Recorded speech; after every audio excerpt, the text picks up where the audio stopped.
What up, Jesse 50JP in the house. Okay, right now I'm going to work. I gotta start at 8:45 in the morning and teach this kid. She's like 8 or 9 or 10 years old. I don't know how old she is. Oh, she can't be 8. She must be about 10, I guess. But anyway, her English is getting really good. It's really cool, so I'm happy about that. But anyway, that's not what I want to talk about.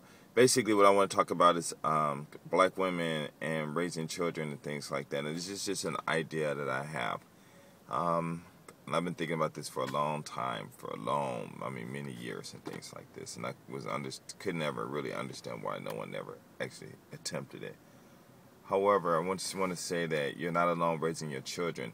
And I'm not talking about, relying on any man, whether you're married or not. It doesn't matter, because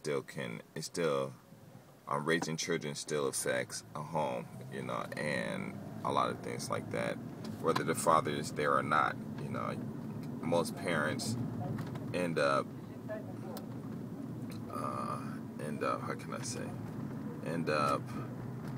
ruining their parents if it's two in the house too. So ruining the children, even if both parents are at home. So the one parent thing really has no how can I say it?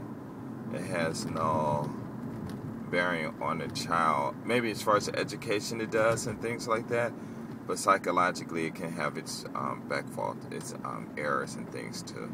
But basically what I want to say is, let's say like you have a child that doesn't listen to what you say.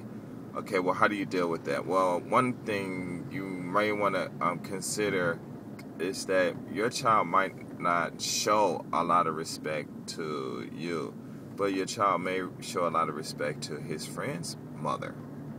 And what you might want to do is you want to, and if your son or daughter is doing bad in school and stuff like that, then you may want to talk to that parent and find out who your children respects, and then talk to that parent, and then make an agreement to have your child study and do their homework over at that parent's house.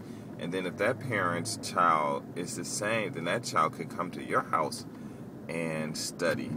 And what it does is most mothers usually tend to give their children's friends a lot of encouragement, but they do it in a loving way without yelling or anything like that. And even though a mother may, or even a father, even though the parent love their own children, they don't know how to express that love in the same way that they might express the caring or the concern to other children.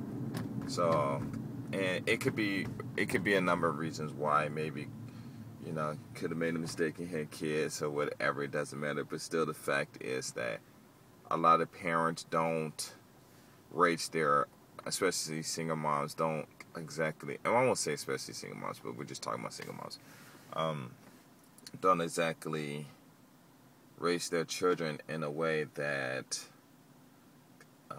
is always good. Now, there are some successful mothers who knows how to raise their children and things like that very well, okay? And so I just want to say that you might want to think about that and start, mapping these parents out, and and just doing that. Keep these kids off the streets, when they could be studying, and they'll be off the streets, and then a lot of things won't happen to them. And another thing also is, because I hear like in Washington and stuff, they're making a whole bunch of cuts and stuff. So I guess whoever's planning to take over the world, they must have put their people up in Washington, and they just cutting all kinds of stuff out, and not really worrying about the poor people and stuff like that.